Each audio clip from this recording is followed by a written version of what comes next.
naman, oh. Wala na akong masuot sa pagpasok, eh.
Herda, baka nalilimutan mo.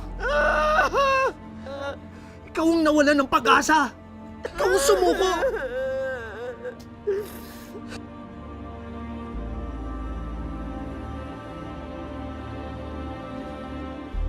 Mas gusto mo pang inaalagaan yung ibang tao kaysa ayusin yung buhay natin.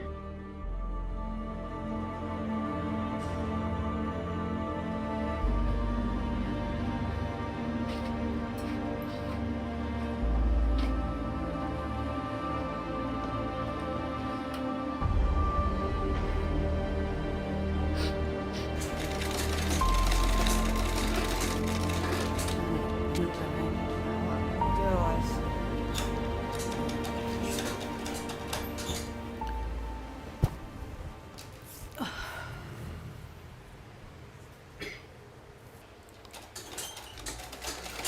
Kumusta naman anak si Rose?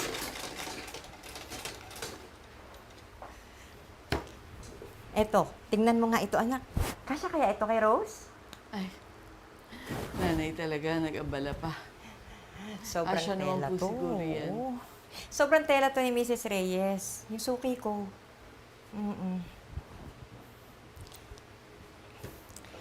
Para may pangregalo ka na sa bata. Hindi yung gastos ka ng gastos ng pera mo sa kabibili ng kung ano-ano. Yung sinusweldo mo, ginagastos mo namang lahat yan sa alaga mo. Napapabayaan mo na tuloy ang sarili mo.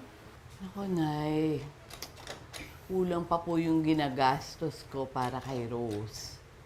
Alam niyo naman kung gaano sa akin napamahal yung bata, di ba? Alam niyo naman na masaya siya kapag nasa kanya ako at ganun din naman ako sa kanya. Nandun na ako, anak. Pero Pero Nay, may sariling buhay ka din, anak.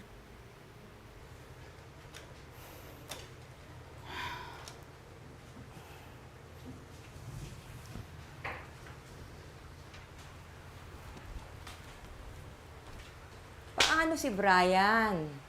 Paano ang pagsasama ninyo? Napapabayaan mo na.